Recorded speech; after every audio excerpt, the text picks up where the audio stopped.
Hi, I'm Doom. Hi. Alright, Chapter 9 of Memory Pending. I have no idea how long I lay there, crying pathetically. Everything caved in at once, and I suddenly felt overwhelmed by where I was. Who I was. I had no idea of either one of them. Twilight said nothing, surprisingly. No questions or comments. She just sat on her haunches next to the bed, with her front legs tucked up on the mattress, and her head resting on them, watching me from a sideways perspective.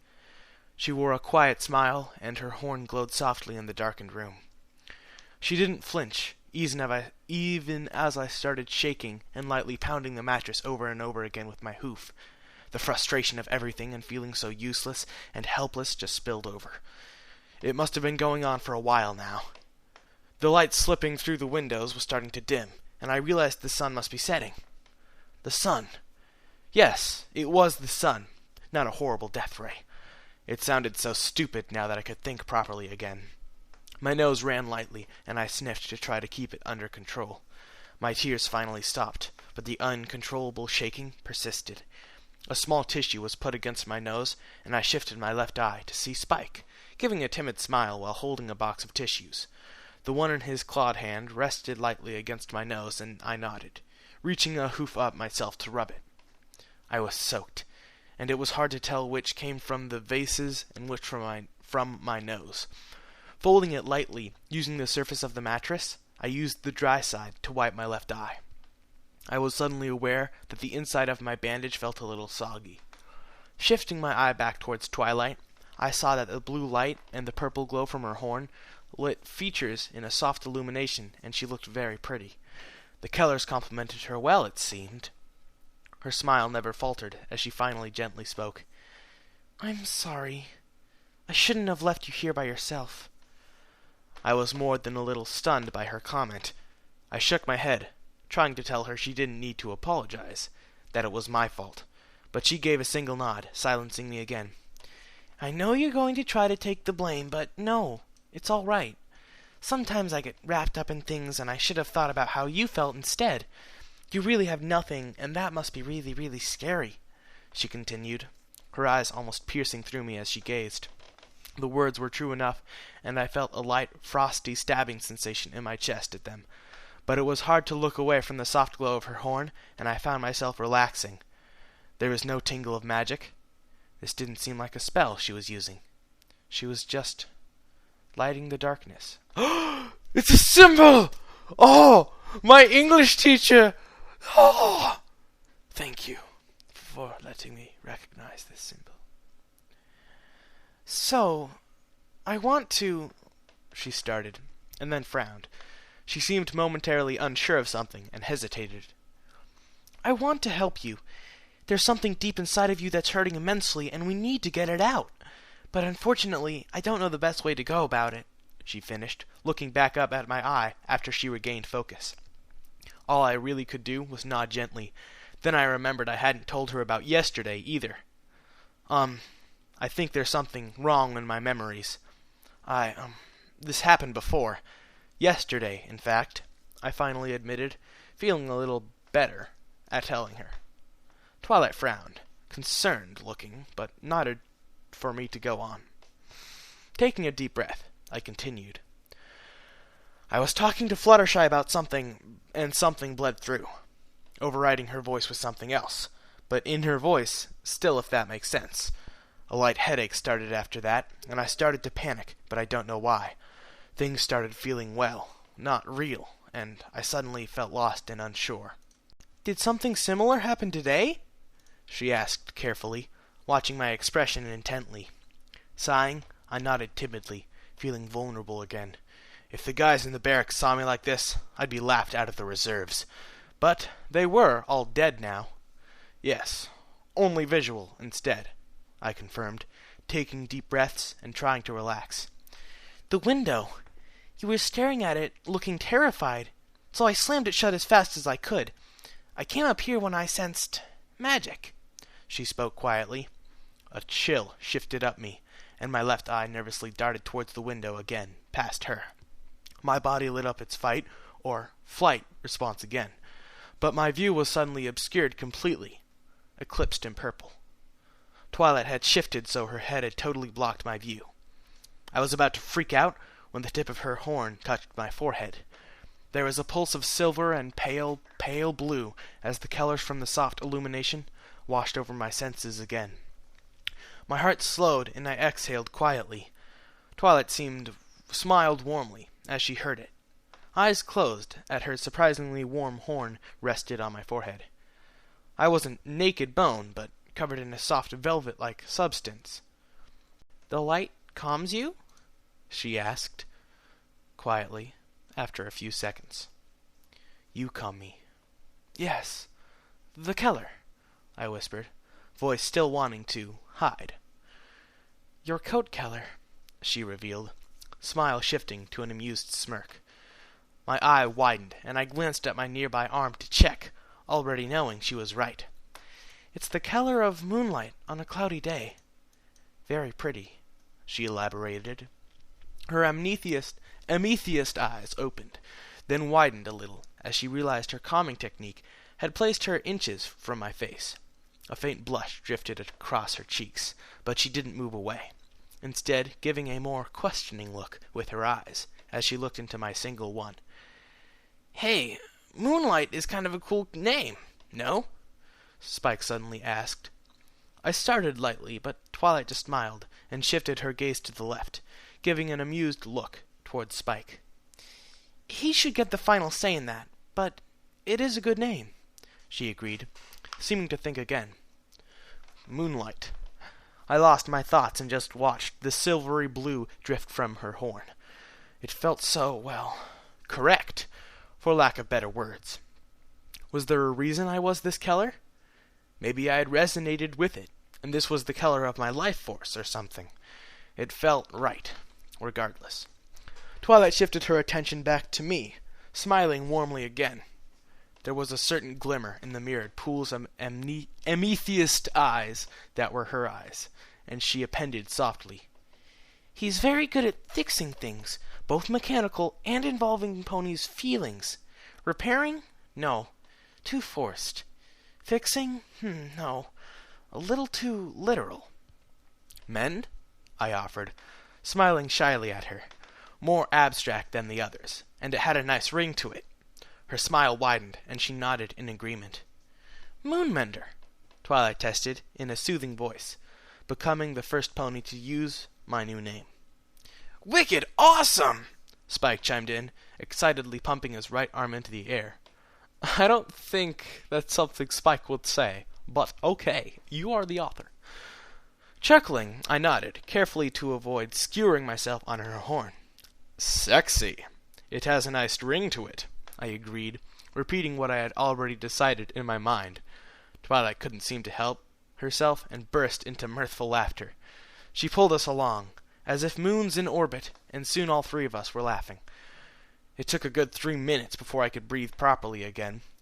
Spike and his rolling chortles had fallen off the bedside table that was above my head and landed behind me somewhere. I could still hear his weak, breathless laughing. I didn't even know why it was so funny, but something about her laugh just drew us in. Finally, Twilight calmed down and rested her head back on her forelegs, giving me a pleasant smile. "I think it suits you. Although you don't need to be afraid to say things to me, I hope you realize. Now, I understand that your prior interest in magic went beyond the fundamental," she pointed out softly. I swallowed lightly, but oddly felt conflicted with her expression. She radiated non-threatening with her smile, and gentle speaking. I decided to once more bite the bullet. "Yeah, I was a mage in my prior existence. Utility and supplemental, if I recall correctly, using spells that shielded, repaired, and physically manipulated. They don't work anymore," I revealed, unable to keep my nervousness out of my voice. The lavender unicorn simply smiled, however, before asking, "Does it feel like it's stuck inside of you?" My eyes widened a little bit, and I nodded timidly. She smiled wider and nodded, a new light seemingly dancing in her eyes that I couldn't quite place. "Oh, this is exciting! An earth pony who has training in magic. I could learn a lot from you. If I could figure out a way to let you use it, it could revolutionize theory and—" She started excitedly spewing. Twilight, focus! Spike shouted from behind me, now standing up and resting his claws on my foreleg. I was a little concerned she was going to dissect me, but decided I could still trust her. Also, I was more than a little curious as to what kind of creature Spike was, suddenly having a much closer view of him than normal. Huh? Oh yeah, sorry, she muttered, blushing lightly and giving me a sheepish grin before continuing. All 3 pony subsets have some amount of magic inside of them. Unicorns have horns which they can use to manipulate their reserves directly through channeling. I was watching you earlier, I interrupted, starting to figure out what went wrong with myself. Her eyes widened, and she let out an interesting-sounding squeak before nodding enthusiastically. You understand theory, too! Oh, even better! Yes, we channel the energy using our horns to directly affect things. Pegasi use their wings to channel theirs, allowing for easier and much faster flight, while innately having the capability to walk on clouds and other air-based entities. Earth ponies are different, however. Their magic remains inside them all the time, instead strengthening their muscles and constitution. Every pony is different, of course, in how much magic they have and how they use it. I think you're the first Earth pony to try to use it like a unicorn, she exclaimed, in one long but rapid instruction. I blinked but rapidly absorbed the new host of information. So, my body's geared for one manner of using the energy, but I'm trying to force it to use it in a different way, right? Hence the burning pain and almost setting your house on fire, I theorized, sighing weakly. Yeah, well, that's what I think anyway. Your style of magic might be significantly different from ours as well, so there might be something more fundamentally going wrong instead, she reasoned, scratching the coat under her chin with her right forehoof. Just wonderful. So it was like attempting to use a Phillips to turn a flathead screw. Suddenly, my capabilities with magic seemed very, very far away. Twilight seemed to notice my dejected look and shook her head at me. No, I'll see what I can do. We might be able to get your magic working again, so don't give up yet, she admonished. Well, maybe we can find something tomorrow, I reluctantly agreed, earning an encouraging nod.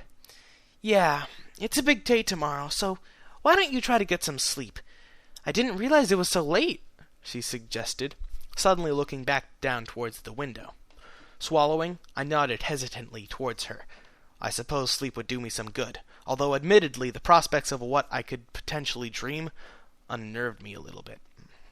She smiled and nodded to me before walking over to her desk by the window. Good.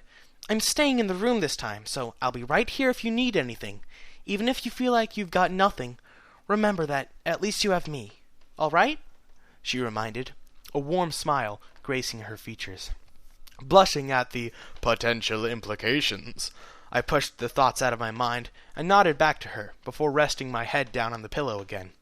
Twilight shifted to a softer smile after my eyes lidded and I pretended to close them. She remained watching me for a few more moments before seemingly snickering at something in her mind and turning back to her desk.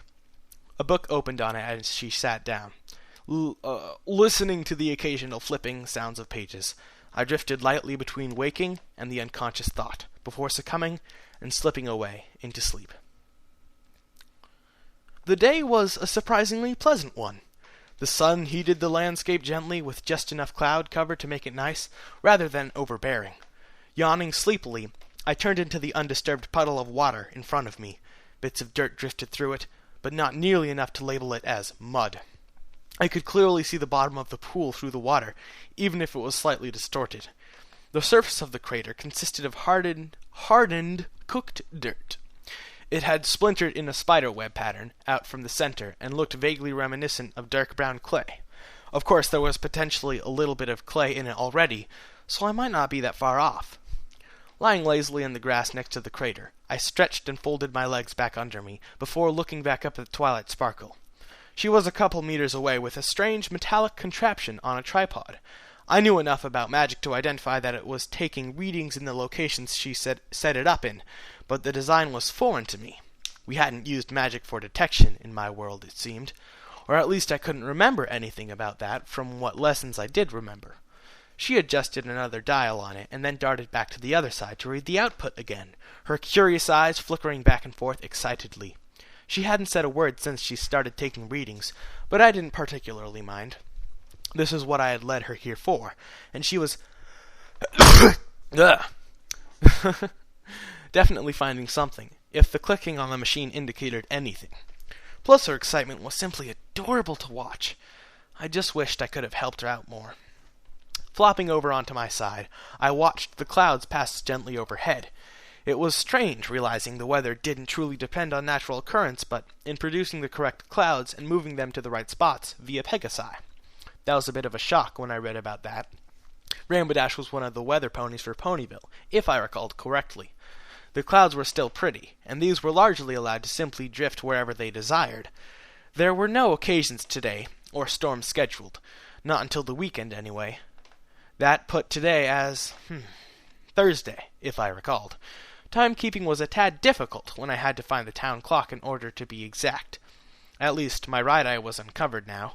Making the trip here through the mud, sinkholes and hills would have been entertaining with no depth perception. Twilight had used a minor healing spell on my eye this morning, and it was recovering nicely. Now I just had a tiny little nick to the right of it with an elongated bruise surrounding it. It basically looked like I had lost in a hoof fight in an epic manner. My chest wasn't damaged, it would seem, although Twilight insisted on checking on it as well. She was horrified to find dozens of scars under my coat that weren't in the nurse reports. They were tiny, some lines and some indented circles. I had no recollection of them at all, so they didn't really bother me. Indented circles. Sounds like spells. You couldn't tell unless you were playing with my coat, regardless. She let out a quiet squealing noise and resumed frantically recording things in the notebook floating next to her. Spike, who was sitting on a blue blanket nearby, chuckled at her and shook his head. He had ridden along her back, helping her carry a small container of his own. She elaborated after we had gotten here that it was food. Apparently she had decided to make a picnic out of it, to my surprise. Oh well, I suppose. Nothing of today indicated it couldn't be pleasant, as I really felt no particular attachment to the crater. It was just a depression in the ground to me. Returning my attention to the sky, I noticed a yellow speck on the horizon and frowned. It was quite a ways away in the air and slowly getting bigger. A Pegasus or large bird heading towards us. Yellow. I swallowed lightly and started to worry a little. I hadn't seen her since yesterday, and my thoughts were still pretty fresh in my mind. Of course, it was really my fault for setting myself up like that. I shouldn't punish her simply for not feeling a certain way. That was stupid and immature. Sighing weakly, I saw that my suspicions were indeed correct. The pink mane became identifiable shortly afterwards, and I saw that it was Fluttershy drifting through the sky. She was traveling a lot slower than Rainbow Dash, which didn't honestly surprise me. She had said she enjoyed the scenery more than the rush of her adrenaline. Her path wasn't directly targeting us, however. She drifted a little off target and appeared to be aiming for a small cloud bank to our left. West? She was also carrying something small, it looked like. Twilight must have heard my sigh and glanced over at me. She followed my gaze and also caught the sight of Fluttershy in the sky. She raised an eyebrow back at me quizzically, but didn't ask anything. We watched Fluttershy land on top of the cloud bank, apparently totally oblivious to our existence, and not come out again. As I couldn't see on top of the bank, I shrugged and lay back again, relaxing. Maybe she was having a cloud picnic instead. I didn't know if there was such a thing, but if there was, this seemed like a good day for one. My concentration and guess was blown out of the air as a bolt of rainbow streaked across the sky above me with an extremely distinct whistling noise that I definitely recognized almost immediately. Oh, Rainbow Dash was here. Maybe she was meeting Fluttershy for something. Sure enough, she took a beeline towards the cloud bank and disappeared over it. Twilight had seemingly decided that they were otherwise distracted and went back to her machine's reading, shifting the location of her scanner using her telekinesis. I just watched the bank for a few seconds before I saw the bolt of rainbow shoot away from it again. Raising an eyebrow, I wondered what the colorful Pegasus was doing. After a few more moments, she flickered back into my vision, spiraling this time in a slightly downward pattern. She corkscrewed for a few seconds before bursting out of the dive and slipping sideways, causing a burst of rainbow to keep spiraling where she would have been. Oh, that was pretty. She was showing off? That sounded a little more like Rainbow Dash. It was way too high up to hear anything if Fluttershy was cheering or not. Well, It was hard to imagine Fluttershy cheering, regardless. Her pattern continued, bursting through the air in the corkscrew again and splashing like she did before. This time, though, she dipped through her own splash, picking up a trail through the air as she zigzagged. Oh! I couldn't help but smile as she wrote out "hello" in the sky using her trail. Very cute indeed. Was an event coming up that she was practicing for or something? Her patterns were repeated for quite a while. Every time she let the pattern fade, she'd repeat and write something new in the sky. Simple things, sometimes misspelled. Twilight caught me chuckling on more than one occasion as the afternoon wound on, and snickered herself as she watched Rainbow Dash work. She was practicing, I realized. Showing off was entirely different. This was definitely her training for something. She was at it way too long to be otherwise. Every 15 minutes or so, she'd zip back to the clouds for a few minutes. That thing Fluttershy had been carrying was probably a basket. Refreshments, maybe. They really were good friends, it seemed. I got a little self-conscious at that point. Was I being a little too nosy? A minor twinge of jealousy went through me, but passed rapidly. Did I wish I had a good friend to spend the day with like that? Kind of, but... Smiling gently again, I glanced back at Twilight, who was in her 14th location around the crater, riding more casually now. We didn't really have to say anything to be hanging out, right? Well, she was more than a little distracted, and this was kind of an experiment for her, but she was still spending time with me, right? Glancing back towards the blanket, I pondered striking up conversation with Spike, only to discover him snoring while lying on his back, spread eagle. Well, there went my chances for intelligent conversation. I stared blankly at the pool of water, idly wondering how crazy Twilight would think if I just started talking to it instead. Well, probably not more than she did already. Deflating a little, I raised my head to the skies to update myself on the only other source of activity for miles. My eyebrows rose as I saw "rainbow" written, amusingly enough using rainbows themselves. Below it, she was swooping in for another run. My eyes got progressively wider, the more of "Applejack" she spelled out. Was this what I thought it was? Twilight caught my expression and also turned her attention to the writing. Sure enough, she veered back around and completed the message with a cute-looking heart symbol in between the names. Oh my god, this is so cute! Oh my god! I guess some things are universal. Oh my god, it's so sweet! Still, I had to give her credit. Spelling out her heart's desire a mile off the ground in 100,000-point font size took some serious guts. I was impressed. For it being practice, she was taking quite a risk. Oh my! That's an interesting confession idea, Twilight finally commented. I chuckled and couldn't help but smile.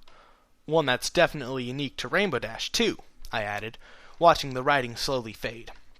As expected, Dash had zipped back to the cloud once it was completed, probably to admire her work and get Fluttershy's opinion. Agreed. I wish some pony would confess to me like that. She spoke wistfully, watching the fading letters. You like Rainbow? I asked, tilting my head towards her. I'd not expected Twilight to match very well with the much more spontaneous Pegasus. I've read some things that work very well. Twilight's eyes shot open fully and she blushed. No, not exactly like that. Just something huge and out there, you know? She tried to explain, looking back down at me. A small part of me was relieved when she said no, I noticed. Well, that's unfair to us little guys without wings or horns, you know, I pointed out, sticking my tongue out at her. She gave me a skeptical look and rolled her eyes. Easy there, Romeo. You can't like me as well if you already like Fluttershy, she fired back, giving me a sarcastic-looking smirk. Normally I'd have blushed, but knowing the irony of the statement deflated the amusement factor for a few notches. She saw my expression falter and sighed, putting down her pen and notebook. Look, I'm not that thick, Mender. Your reaction when seeing her, coupled with this, leads me to think something happened yesterday, she reasoned, standing up and gently walking towards me. I might as well get it over with. Nothing much, really. She just doesn't like me that way. Just give me a few days, I requested, sighing weakly and looking away from the lavender unicorn. You asked her? Twilight asked in shock, somewhat horrified. Okay, so now I blushed. I had been doing so well, too. What? No. She told Rainbow Dash that she saw me as a wounded animal, that she needed to nurture me until healed, I rapidly corrected, panicking at the thought of bluntly asking her. Twilight visibly relaxed, but sighed weakly at the same time. That seems unlike Fluttershy. Did she know you were listening? She asked, closing the distance a little, and sitting down a meter or so in front of me. I gave a minuscule nod before furthering. She knew I was there, but Rainbow Dash was giving her a hard time about showing interest in me. I'm still not sure if it was an excuse to get out of the situation, or if she actually meant it. Yeah, she probably just panicked, knowing Fluttershy. If she noticed, she probably feels badly now, Twilight reasoned, looking upwards towards the cloud bank that the two were on. Well, I hadn't seen them leave it, but I wasn't exactly paying attention. I chuckled feebly. Is it strange that I was a little bit happy that she said it? I asked, suddenly a little unsure of myself. Twilight slowly looked back over at me and tilted her head. Why is that? Wouldn't you be happy if she liked you as more than a friend? She questioned, seeming mildly perplexed. Well, I was happy she didn't take any teasing from Rainbow Dash, but I'm also kind of glad she turned me down, even if either unintended or unknowingly. I think I needed that, I admitted, a little irked that I had taken so long to make the connection. She looked surprised, but her expression remained largely neutral. I'm glad Fluttershy is getting a bit more confident as well. Did you remember something else, though? She guessed, being very close to dead on. Yeah, well, not directly. My world had an extremely skewed gender ratio, I think. It was the opposite, and then some, of the situation in Equestria, from what I've seen. I can vaguely remember male friends, but no female ones. Plus, there are definite memories of a breeding program, in effect. I'm thinking it was something of a long-standing problem for our race. Well, my old race, anyway, I concluded, at least sharing what I had thought about. Twilight considered it for a few seconds, before smiling and nodding quietly. An educated deduction, as good as a theory as any. I'd love to have definite data, but that would go a long way in explaining things in your memories. So, you think you're unused to females? She asked gently, ever watching my reactions. I sighed, and considered it. This wasn't very well put together or thought out yet on my part. Eventually I decided upon, it's been bothering me, yes. I've never been this, well, hormonal to my knowledge. Admittedly, my knowledge is rather limited, but it's more of a general feeling I get. Oh my! Well, what's good for the body is good for the soul, I hear, right?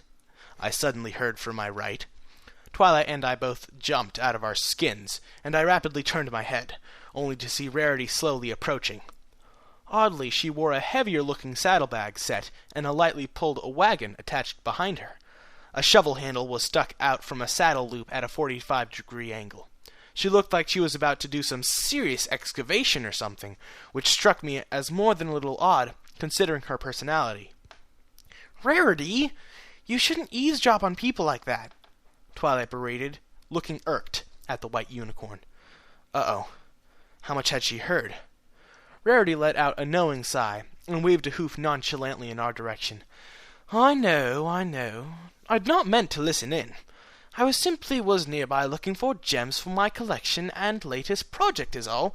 Then I heard two dear friends talking and decided to see if they wanted a little company. How was I to know you were having such an intimate discussion? She reasoned, smiling politely at us. And how long have you been listening in? Twilight asked, giving her an extremely suspicious look. I swallowed wearily. Oh, not long at all. Barely a few minutes, of course, she assured, waving us off again and blushing lightly. That was pretty much the whole conversation. Twilight's eyes danced with anger now, and she glared towards the white unicorn. A sinking sensation dropped into my stomach, and I suddenly had the strongest urge to crawl into the watery crate and hide until I drown. Rarity watched me for a few seconds before she sighed quietly. I know. I shouldn't have, and I apologize. I'm not entirely certain of what's going on, but I realize it's bigger than I thought. I'd originally come here because I was getting strange signals of interesting minerals that are under that crater over there. Over there! She spoke softly, in an uncharacteristically informal manner. Twilight's eyes shifted slightly in the direction of the crater, and I saw a twinkle of curiosity in them. But she maintained her glare at Rarity. "What do you plan on doing with the information?" she asked, a little warmer this time, as she straightened out of her hostile posture. "Nothing, if you wish it. But as I said, I would really enjoy helping. He is a very nice stallion, after all," she repeated, giving a polite bow of her head at the end towards me. Twilight frowned, but looked over at me, unsure this time. Thinking for a few seconds, I sighed, coming to the obvious conclusion. Twilight had spoken for Rarity when we first talked, saying she was one of the few to take things seriously. It wasn't for the same severity of topic, but I had a feeling it still applied.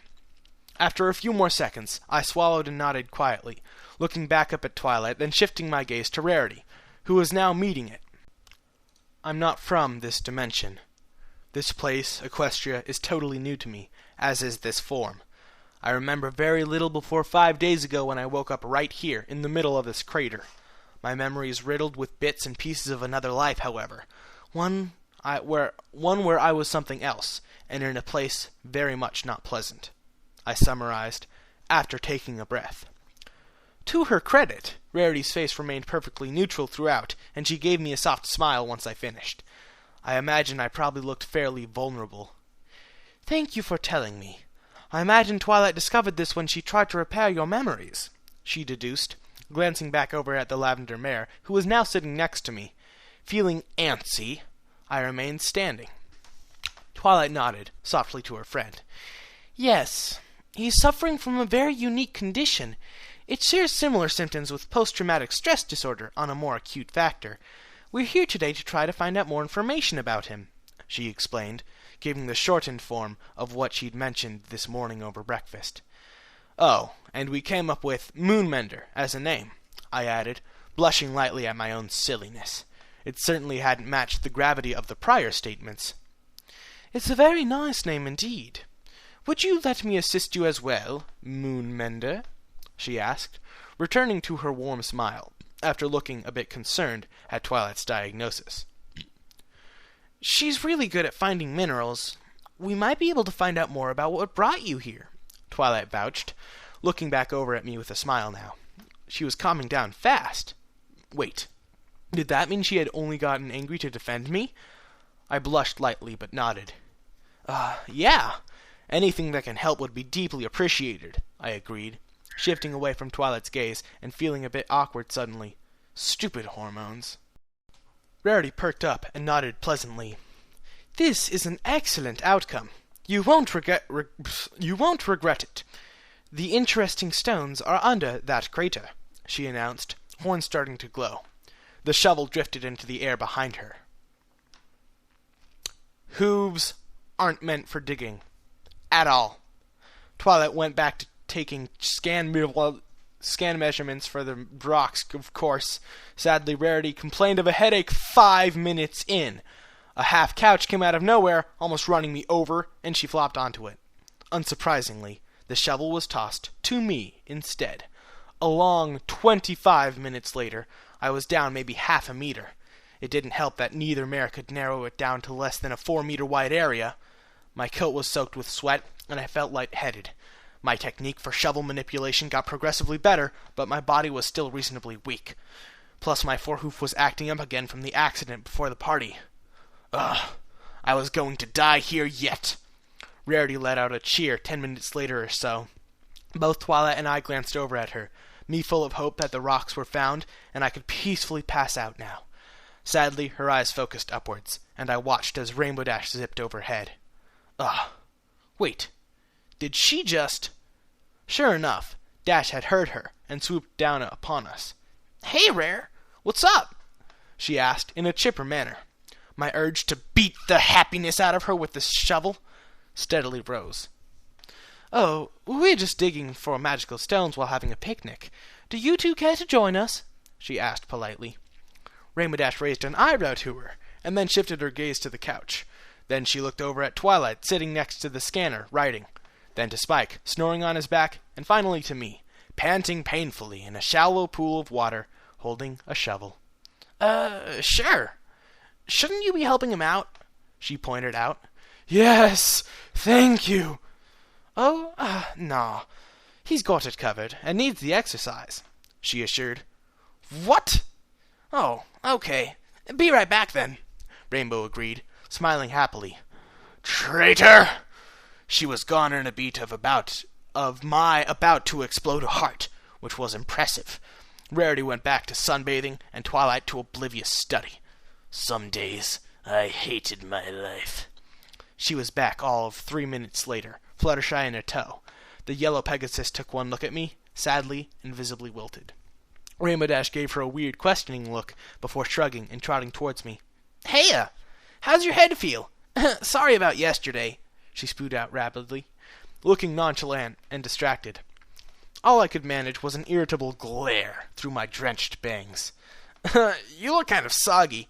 Training is cool and all, but you should watch yourself, she advised, before giving a merry nod and walking over to Twilight and said, Shovels were used for digging. Must resist bludgeoning with it.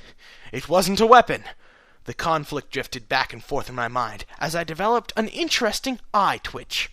Fluttershy was gone when I turned back around, and I sighed. Wonderful. Now she was scared of me. Splat! I landed on my side in the thin pool of mud, shovel jutting up like a weird headstone. Too tired. Forget this. Rarity? Are we even close to getting the stones? I heard a concerned Twilight say from somewhere behind me. Huh? The what? Oh, yes, the stones. Oh, oops. There are 3 of them total in that pile of mud over there, she informed after a moment. Pile of mud? The pile of mud I excavated out of this pit 10 minutes ago? For a very long moment, I felt like screaming until I passed out. The urge to alter the shovel's weapon classification rose significantly. Slowly sitting up, I let the cool water run gloriously down my back. It felt amazing after the massive amount of exertion I just put out. I glared over at Rarity, who had gone back to sunbathing and was oblivious. Giving up the ineffectual death stare, I stood, now totally soaked in water and sweat, and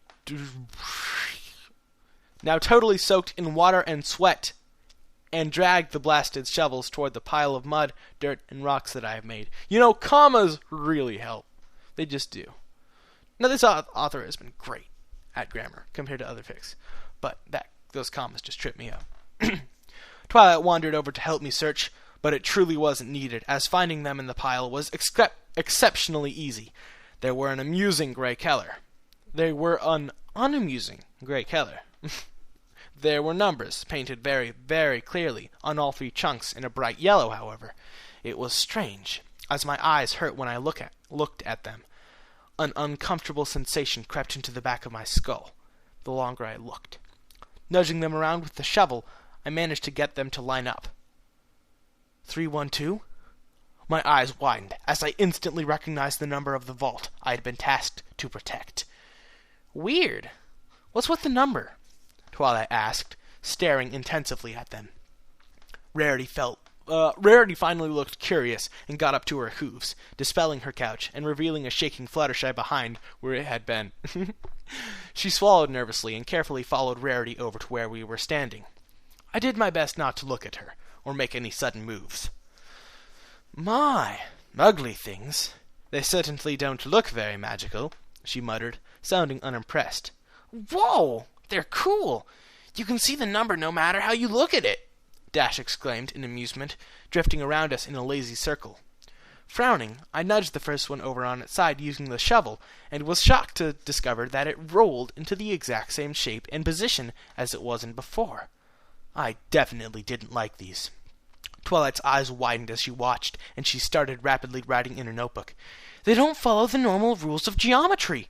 I wonder if the effect is physical or purely optical. Huzzle, what now?